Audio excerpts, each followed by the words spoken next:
Welcome to the Social Podcast, where no discussion or debate is off limits.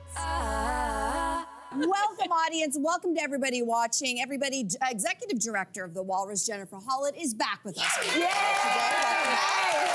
I love the sparkle. I'm feeling the season. You know what? This audience always turns out, and we appreciate it. You look gorgeous. You look gorgeous. Well, why don't we kick off the show?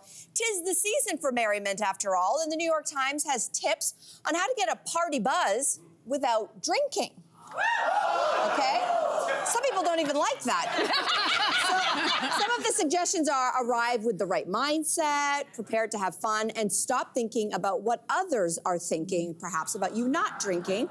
So, Jennifer, I'm going to kick this off with you. The pressure of drinking at social gatherings, there's more social gatherings than ever at this time of the year, it seems. The pressure to drink, do you feel it? I've never had a drink in my life. Wow! Can we applaud that? Love partying. Sam. Wow. Do you ever get pressure though? Yes, people do get obsessed with the why, and they're often surprised. There's actually a wide range of reasons people don't drink. It's not for them. It could be for religious reasons. They could be a recovering alcoholic, or they're driving. So I'm always surprised that people are surprised. Yeah. I guess people associate those of us who don't drink with being boring, but I'm the one starting the dance floor, closing the dance floor, actually experiencing the party. So I think just... And remembering the party. Yeah, well, that too. Yeah, getting people home from the party. Okay, is it okay to ask you why did you make that choice? Yeah, I never felt I needed it. And at a young age, when folks were getting into drinking and doing so secretly and hiding it from their parents, it just didn't seem like the best decision. And I've never felt a need. And I don't know if that will change, probably not at this point. But I also joke, I don't know if you want to see me drunk or on drugs. I'm already pretty... You're revving high. Thank you for sharing that. Yeah, I think it's really great to incredible. normalize that on this kind of platform. I say that because I stopped drinking 3 years ago, and when I did that, a lot of people... I'm hearing people. What's interesting to me is I didn't stop drinking because I had a problem. I just did it for health reasons. I said, it's not for me, it's not for my health. Menopause also does a number on your body, and alcohol doesn't help. But then it made me realize I don't have a problem, but then you start to realize how entrenched alcohol is with every social gathering. We use it to celebrate. We use it when we're sad. We use it to forget. To say cheers, right? There's a toast. Cheers. Whether it's the highs and lows in life, we have alcohol weaved through all of our social gatherings. So when I stopped drinking, it wasn't difficult. What was difficult for me was to say to other people, I'm also still really fun. And number two, I needed to uncouple good time and alcohol. I did have to do that. That part wasn't easy. And I also want to continue to use this platform to remind people you don't have to drink. There's people slowly, reducing it for different reasons, but you don't have to drink to have a good time. And we're proof that we're still here having a good time. You feel pressure? Both of you? I want to hear from the alcohol drinker. I've truly never felt pressure to drink, though. Probably because I'm always drinking. But I've never felt the pressure when I'm driving. Obviously, I'm not drinking, and in those situations, even if I'm not disclosing I'm driving, people they've never been like, "Oh, come on." Yeah. So it does feel. I don't know if that's a product of it being normalized, but I've never felt the pressure. I don't think the pressure is ever going to go away. I'll just say that much. And you know what it reminds me of? It reminds me of the pressure to get married. And it's eerily similar, right? Your friends and family are always going to, the ones who are partaking in are always going to have that give you that pressure to, you should get married. Oh, you should have the drink. It's the same thing. And also, I think that if you end up having a problem in your marriage or with drinking, those same people who are pushing you to do it will not be anywhere around to help you fix that issue. And to me, those two things, I was like, I know this pressure. I have felt this before. And it's like, yes, how come I won't get married? Same reason why I don't drink as much, because I don't want to. I just don't like when you... And you can't make me. And you can't make me. All right, so let's move on to our next topic. Another way to avoid any pressure to drink is to throw a games night. Now, according to New York Times, old-fashioned chess, mahjong, and backgammon groups are getting more and more popular. You guys like that? All right, so board game clubs, yay or nay?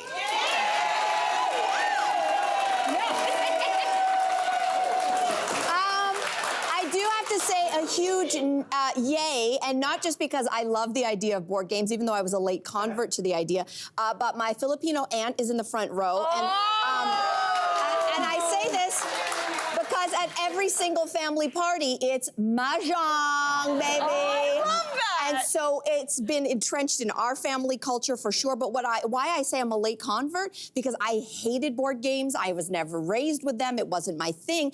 But then a little girl named Erica Work, who you know as a stylist here on the social, she introduced me into it. And not only am I hooked, I get my family hooked on it. It's a great way during COVID. Does it depend on the game? Of course. This is Ms. Monopoly. Guys, this is classic. Operation is classic. So, anyway. See, for me, it depends on the game. I love you and your family, but a lot of those are kids' games. Like getting together with a group of adults and playing Operation or Monopoly. Get me to leave a party. Yeah. Have you ever done it? I thought you drink. Isn't that for that purpose? So you can enjoy the board games? Are you pro board I'm game? pro board games. I'm pro play, and I find at every party when someone introduces a game, there's pushback. This is sports fun. Then that same group of people, they're having experience. They're laughing. They're winning. They're losing. Let's get off our phones and try something. I will agree with you. Okay, listen, there's an epidemic of loneliness, so anything that brings people together face to face, I am here for. But I am with you. I'm not. If you want me to leave a party, two things you can say. First, we've run out of food. Second thing, let's play a board game. I'm like, and that's my cue to leave. And I realize why I'm so triggered. I was a camp counselor one summer. And so anything that resembles organized fun, the PTSD kicks in. I'm like, no, I can't do this. I'm out. You guys do it. I'm just gonna sit here and watch it. Maybe I might even have a drink so I don't have to participate, you know?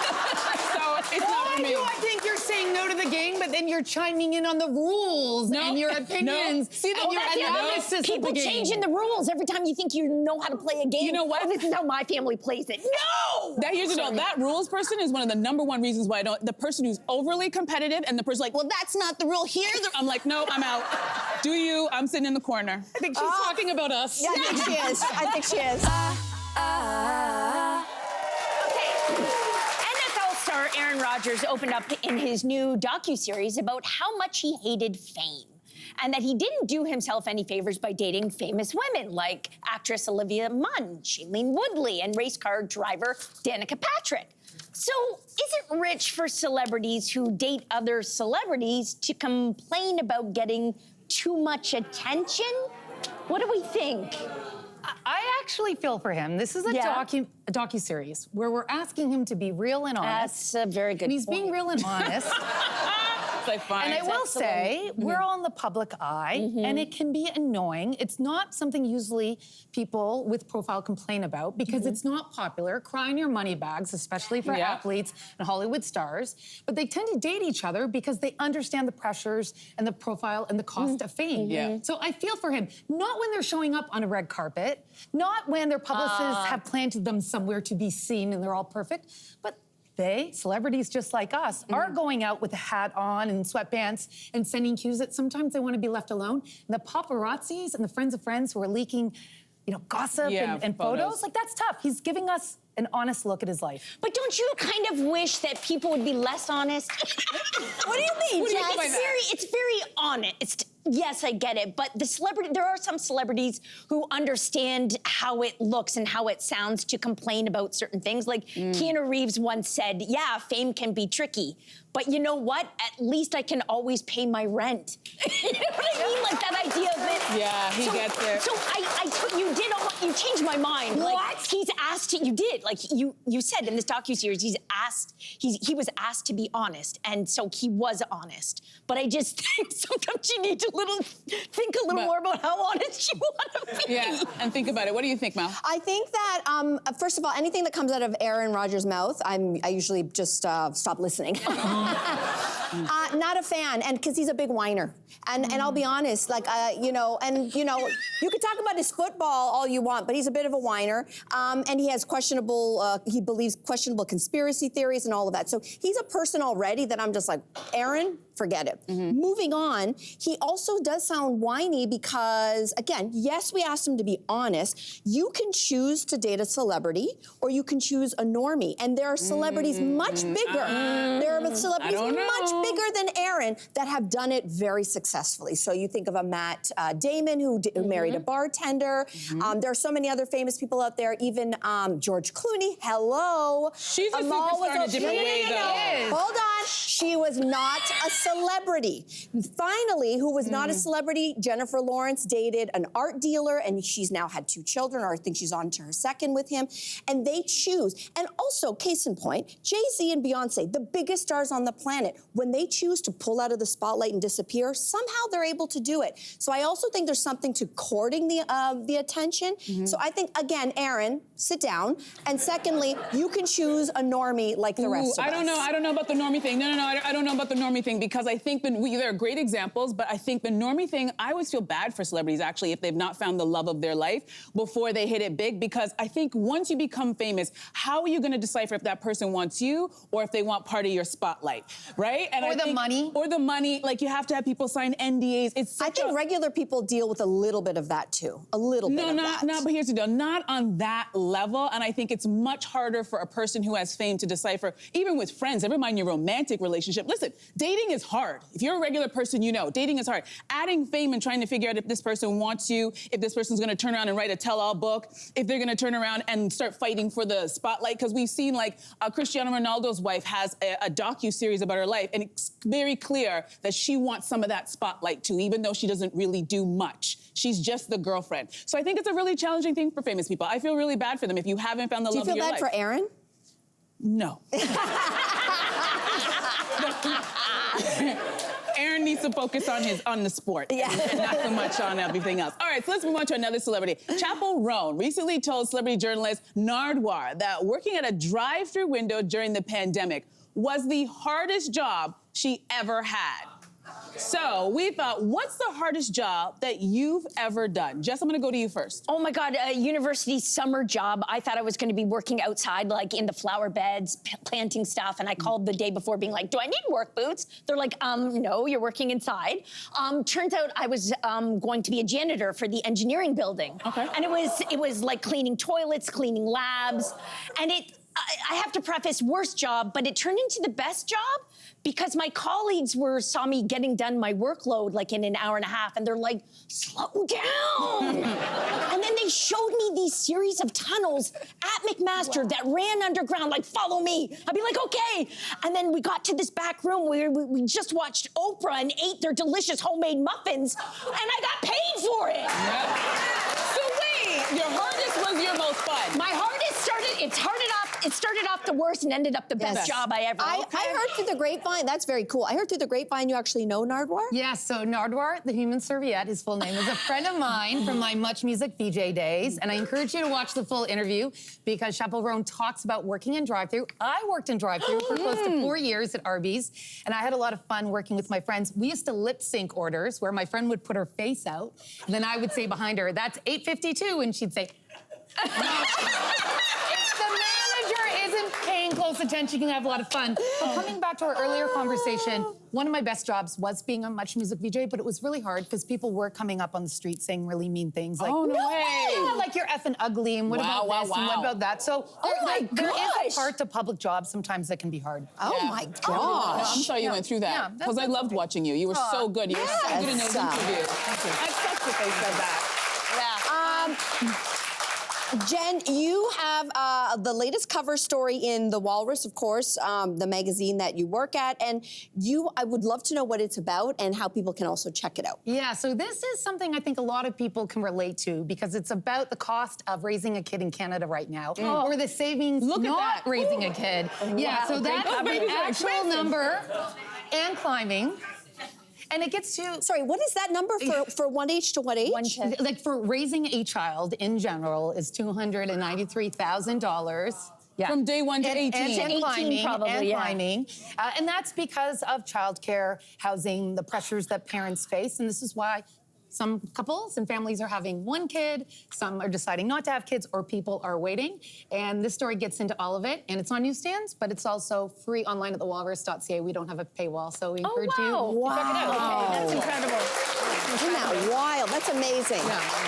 For some people in Canada, it's like a down payment on a house or have a kid. I mean, No, a lot of that's people it. are having. My vote is down payment on a house. In case anybody was Amazing, amazing. We're going to definitely check that out. And Jennifer, thank you We so love much. having you. That was so much fun. And this audience, a round of applause for the audience. Yes. You guys are great. For this audience. People on Reddit are sharing small indulgences that they say are worth the splurge. So things like getting your house cleaned every now and then, or maybe those really fancy noise-canceling headphones, small little luxury. Okay, Andrea, what would you add to this list? Okay, so my number one thing that I do every Saturday morning is I order breakfast in. I refuse. After a long week, right, I just have no energy to get a frying pan and get all the ingredients out and to make that breakfast, but I'm starving, so I order it every single Saturday morning, and it gives me much pleasure. And I know it's an indulgence, but Yummy. worth it. Great idea.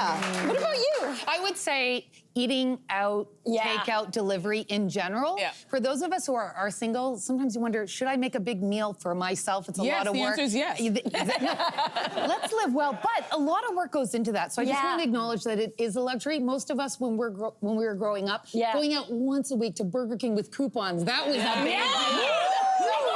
And we'd freeze them. We used to freeze them. There was a deal 5 for $5. Yes. Anyway. Those. Do you know? Core memory. It's a core. It's a beautiful family core memory. Let me just get dinner out of the freezer. You know what? What I think about is, do you remember the first time that you paid someone to help you move?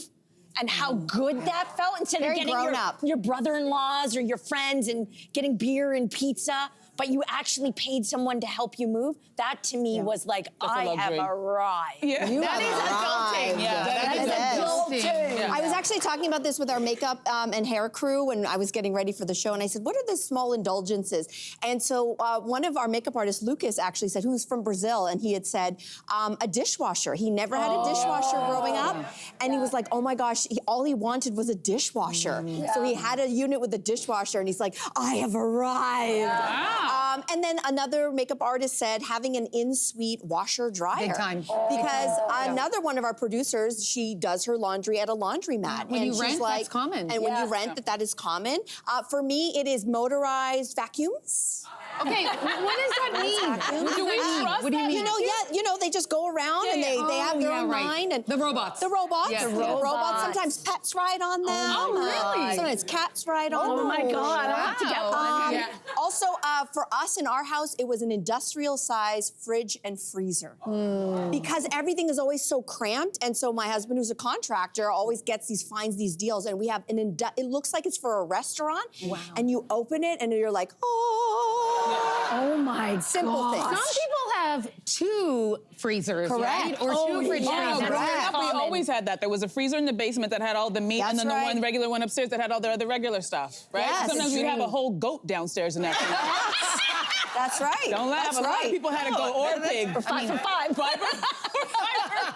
There's a lot of burgers. There's a lot of burgers in there.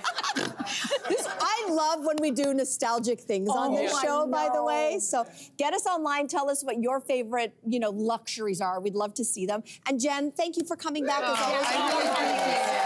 Thank you for having me. I wish you had known you when you were in that drive-thru. Yeah. Subscribe to the Social Podcast so you don't miss a fiery debate. Until next time, socialites.